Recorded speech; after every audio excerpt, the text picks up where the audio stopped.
Hello friends, आज हम लोग समीकरण को प्रतिस्थापन विधि से हल करना सीखेंगे। यानी समीकरण को कैसे प्रतिस्थापन विधि से हल करते हैं। देखिए, समीकरण को हल करने की दो विधि होती है। एक होती है प्रतिस्थापन विधि और दूसरा होता है विलोपन विधि। तो सबसे पहले हम पढ़ेंगे समीकरण को प्रतिस्थापन विधि से हल करना। ठीक है दोस्तों, तो देखते हैं। ये पहला क्वेश्चन है, x + y = 14 और x - y = 4। तो ये हो जाए x + y = 14 पहला समीकरण है और x - y = 4 समीकरण नंबर दूसरा है। तो देखिए, जब भी हम इस समीकरण को हल करते हैं तो समीकरण 1 या 2 कोई भी लेकर हम हल कर सकते हैं। प्रतिस्थापन विधि से हल करना है तो कोई भी एक समीकरण लेकर हम क्या कर सकते हैं, इसको हल कर सकते हैं। तो सबसे पहले हम क्या करेंगे, समीकरण 1 से लिखेंगे। समीकरण 1 से लिखेंगे, समीकरण 1 से, समीकरण 1 से, ठीक है। क्या लिखेंगे, समीकरण 1 से x का मान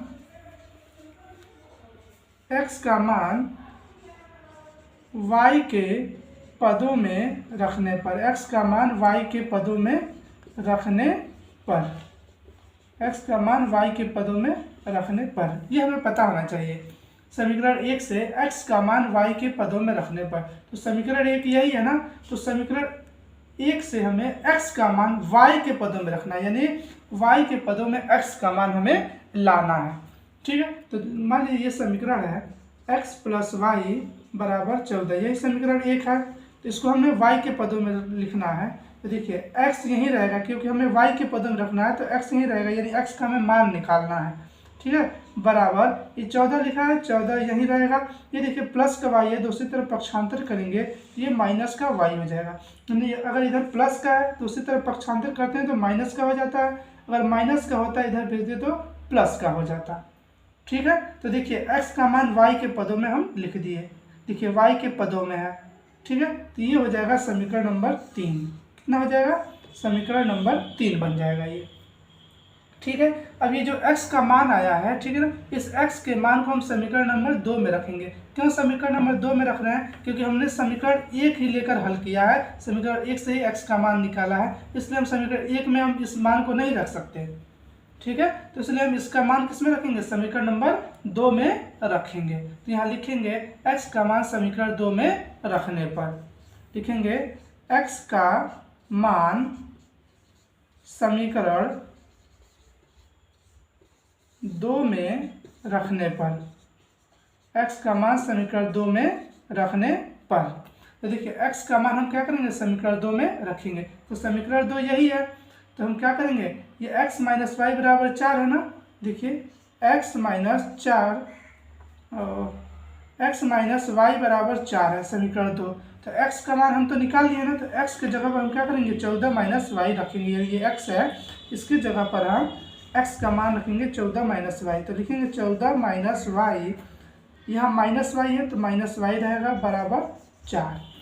देखिए 14 - y, ये x का मान हो गया 14 - y, और फिर -y ऑलरेडी है तो -y बराबर कितना हो जाएगा, 4। अब इसको सॉल्व करेंगे तो देखिए ये 14 है, ये देखिए 14 क्या अचर राशि है, यानी संख्या, तो संख्या को संख्या की तरफ भेज देंगे। ठीक है ना, और ये देखिए माइनस और माइनस वाई वाला टर्म में समान टर्म है तो जुड़ जाएगा। देखिए माइनस माइनस क्या होता है, प्लस, तो जुड़ जाएगा। तो ये हो जाएगा 2y, कितना हो जाएगा, माइनस का 2y बराबर ये 4 है। ये देखिए 14 है, इधर पक्षांतर करेंगे तो ये माइनस का 14 हो जाएगा। ठीक है, तो यहाँ से हमें क्या मिल जाएगा, देखते हैं।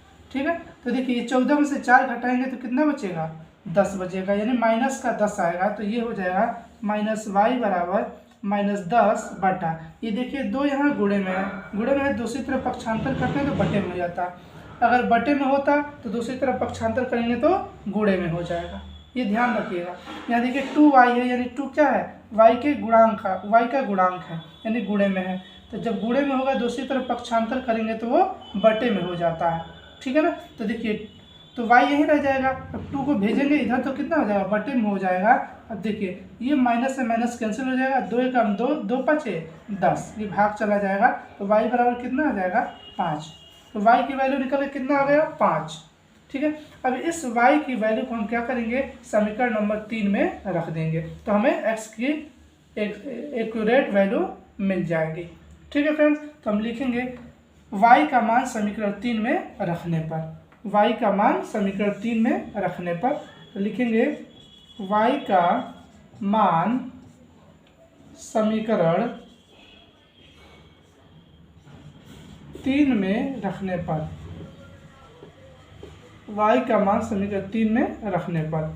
तो देखिए समीकरण 3 यही है, लिख लेते हैं x बराबर 14 माइनस वाई। तो x बराबर 14 माइनस वाई का मान कितना है 5। देखिए y का मान 5 निकल के आए तो y की जगह पर हम क्या रख देंगे 5 रख देंगे। y की जगह पर 5 रख दिए तो x बराबर कितना हो जाएगा, ये 14 माइनस 5 है तो घट जाएगा, 14 में से 5 जाएगा तो कितना बचेगा 9 बचेगा। तो x बराबर 9 आ गया। तो देखिए x बराबर कितना आ गया 9 और y बराबर कितना निकल के आ गया 5। ये हमारा हल है पूरा। तो ये हमारा क्या हो जाएगा आंसर हो जाएगा। तो प्रतिस्थापन विधि से हम समीकरण को ऐसे ही हल करते हैं। हम उम्मीद करते हैं कि आप लोगों को समझ में आया होगा, कमेंट करके ज़रूर बताएं।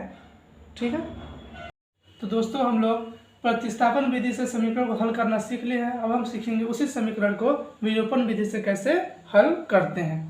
ठीक है, यानी जो समीकरण अभी प्रतिस्थापन विधि से हल किए हैं उसी समीकरण को हम विलोपन विधि से कैसे हल करते हैं वो हम सीखेंगे। ठीक है, तो देखिए समीकरण वही है x प्लस वाई बराबर 14 और x माइनस वाई बराबर 4। ठीक है, ये समीकरण 1 है और ये वाला समीकरण 2 है। तो देखिए विलोपन विधि में क्या होता है, विलोपन नाम से ही लग रहा है कि विलोप करना। विलोप का मतलब होता है गायब करना, यानी किसी एक राशि को क्या कर देना, गायब कर देना, हटा देना, उसी को हम कहते हैं विलोपन। ठीक है ना, यानी विलोप कर देना, गायब कर देना। ठीक है ना, तो देखिए समीकरण ये है, हल करते हैं। ठीक है ना, विलोपन विधि से, किस विधि से, विलोपन विधि से, विलोपन विधि से, विलोपन विधि से। ठीक है ना, विलोपन विधि से हम हल करते हैं। मान लीजिए समीकरण है x प्लस वाई बराबर 14।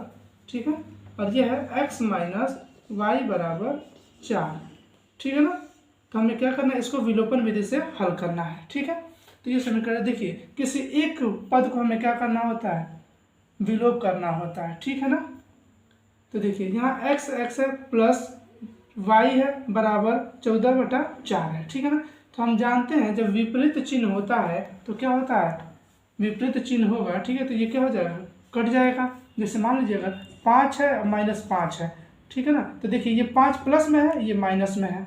ठीक है ना, तो 5 में से 5 घट जाएगा ना, तो 0 हो जाएगा। ठीक है, ऐसे ही यहाँ एक पद का, ठीक है ना, यानी एक राशि का हमें लोप करना होता है किसी न किसी राशि का। ठीक है ना, तो देखिए x प्लस वाई बराबर 14 है, x माइनस वाई बराबर 4 है। ठीक, तो इसमें देखिए हम एक को क्या कर देंगे, लोप कर देंगे। तो देखिए पहले साइन चेंज कर लेते हैं। देखिए प्लस प्लस क्या होता है माइनस, प्लस माइनस प्लस, और प्लस प्लस माइनस। ठीक है, तो ये वाला लोप हो जाएगा। ठीक है ना, ये वाला क्या हो जाएगा, लोप हो जाएगा। यहाँ देखिए x कितना हो जाएगा, 2x हो जाएगा बराबर ये 14 और 4 कितना हो जाएगा, 18 हो जाएगा, जुट जाएगा। तो x बराबर हो जाएगा 18। हम आपको बताए थे अगर कोई भी वैल्यू अगर गुणे में हो दूसरी तरफ पक्षांतर करते हैं तो बटे में हो जाता है। यहाँ देखिए 2x के गुणे में है तो 2 का पक्षांतर करेंगे तो इधर आएगा तो बटे में हो जाएगा, और भाग करेंगे 2 एकम 2, 2 9 18। तो x की वैल्यू कितना निकल के आ गई, 9। x की वैल्यू निकल कर आ गई 9। ठीक है, देखिए जब x की वैल्यू निकल कर आ जाएगी तो हम x के वैल्यू को क्या करेंगे, किसी भी समीकरण में रख सकते हैं तो हमें y की वैल्यू मिल जाएगी। जैसे मान लीजिए एक समीकरण 1 में भी रख सकते हैं, समीकरण 2 में भी रख सकते हैं, तो हमें किसकी वैल्यू मिल जाएगी, y की वैल्यू मिल जाएगी। ठीक है, तो हम लोग रखते हैं। तो f लिखेंगे x का मान समीकरण 1 में रखने पर, लिखेंगे x का मान समीकरण 1 में रखने पर, x का मान समीकरण 1 में रखने पर। ठीक है, तो हम x का मान समीकरण 1 में रखते हैं। तो समीकरण 1 है x प्लस वाई बराबर 14, ये समीकरण 1 है। इसमें हम क्या करेंगे, x की वैल्यू रखेंगे। तो देखिए x की वैल्यू कितना आया, 9 आया, तो x की जगह पर हम 9 रखेंगे। इसकी जगह पर 9 प्लस वाई बराबर 14। ठीक है, तो हम आपको बताए हैं हमें y की वैल्यू निकालना है, तो y यहीं रहेगा, बराबर 14 है, 14 यहीं रहेगा। देखिए ये प्लस का 9 है ना, इधर भेजेंगे दूसरी तरफ तो ये माइनस का 9 हो जाएगा। यानी अगर प्लस का होगा इधर उधर भेजेंगे तो माइनस का हो जाएगा, अगर माइनस का होगा दूसरी तरफ भेजते हैं तो प्लस का हो जाता है। तो y बराबर 14 में से 9 घटाएं कितना होगा 5। तो इस तरह से देखिए x की वैल्यू 9 निकल के आ गई और y की वैल्यू कितना निकल के आ गया 5। x की वैल्यू 9 और y की वैल्यू 5 निकल के आ गई। तो इस तरह से हम क्या करते हैं, समीकरण को विलोपन विधि से हल करते हैं। तो दोस्तों समीकरण को विलोपन विधि से हल करना बड़ा आसान होता है, लेकिन प्रतिस्थापन विधि क्या होता है थोड़ा सा कठिन होता है।